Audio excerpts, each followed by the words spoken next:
Senator Kelly, you have 5 minutes. Thank you, Chairman. Minister, again, you're welcome to the House. I didn't get an opportunity the last day that you were here to speak on matters related to social welfare, and I'm glad I got the opportunity now. Because earlier today I was at the Mansion House where FLAC had introduced a proposal that was launched by Emily O'Reilly looking for reform of the social welfare appeals system and looking for it to be independent of the social welfare staff that run it at the moment. Now, I would agree with an awful lot of what I heard indeed today, and there was presentations made from Northern Ireland as well, where it is a totally independent appeal system. Because our system, Minister, it's not transparent, it's not open. Somebody makes an application for a social welfare payment, we don't know who's dealing with it. The deciding officer may not be the person that actually dealt with the case. We don't know who the doctors were that dealt with it.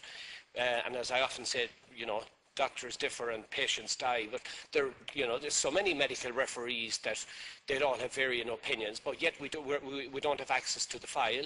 If somebody wishes to make an appeal against a decision by a deciding officer, they don't get access to their full file, and that was something that Emily O'Reilly was critical of today. She was also critical of some of the deciding officers' decisions in the first place.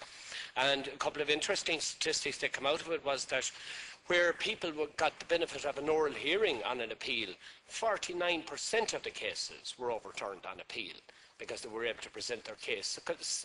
These social welfare application forms, Minister, are very confusing for the ordinary people on the ground to be completing 30 and 40 pages of. A lot of it is nonsense that doesn't apply to them. But we did also have a presentation from the Chief Appeals Officer, and to listen to her, there is no problem in her department. But there are problems, Minister, and I know that you have been fundamental in bringing about a change in the scanning system that has taken place in the Department of Social Welfare. But there are historical cases that are still just left there. And I'm on a case since last January. I don't know how many phone calls I made to Invalidity Pension Section, but I did ring them 2 weeks ago, and I just told them, at this stage, I'm frustrated, and I really need somebody to deal with it. Now, I happened to be talking to a nice lady, and it was like as if she had a box of files beside her, and she says, hold on a second. She came straight back to me, oh yeah, I have it here. Yeah, it's here a good while, all right. I'll get it sent on for a medical re-evaluation.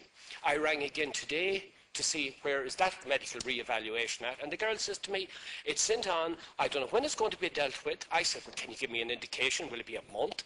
Will it be 2? Will it be 6? Will it be a year? She says, I have no idea. So I'm totally frustrated by the way what people have to go through, and when they're having to go through it, I have to go through it because I'm taking all the calls on these. So I really think that maybe you need to kind of get talking to the Chief Appeals Officer and really question, because I can give you examples, Minister, of ones that are historical and are there for 12 and 14 months and nothing happening with them at all, What else I wanted to raise? Yeah, the issue of the rent caps that have been adjusted there some time ago. And it just seems to be a case, Minister, that they just slashed them by 25% right across the board. It wasn't. There was nothing scientific about the way they came up with the new rent caps, because in Roscommon Town, where there is a shortage of houses because they never benefited from the tax incentive scheme, there wasn't oceans of housing estates built that are now empty, and landlords crying out to rent. The rent cap for a single person in Roscommon Town, Minister, is €69 a week. €69. Now, if you just go north of or south of Roscommon and head in the direction of County Galway, and you come to a little village called Craigs, which is on the Galway-Roscommon border. If you happen to be in a little outside the village of Craigs in County Roscommon, the rent cap in the middle of nowhere is €103 a week because it's in County Galway. So I mean, I think I'd appreciate it if you would go back and finer people, and now in my new constituency. But Well, I mean, there has to be a realistic look at the rent caps and look at the likes of Roscommon Town and deal with it. Could I just raise one final point? We probably don't have an awful lot of speakers, but just in relation to an issue that isn't specific to yourself, Minister, but I have it raised with other ministers, Minister for Health and others, and that is in relation to the proposed cuts to home helps, right? I have made a proposal to the Minister for Health that he should consider at his cost to open it up to the community employment schemes to replace the hours in the interim, and at a minimum cost of 750,000 we can replace the necessary home help hours that's been proposed to be taken out. Senator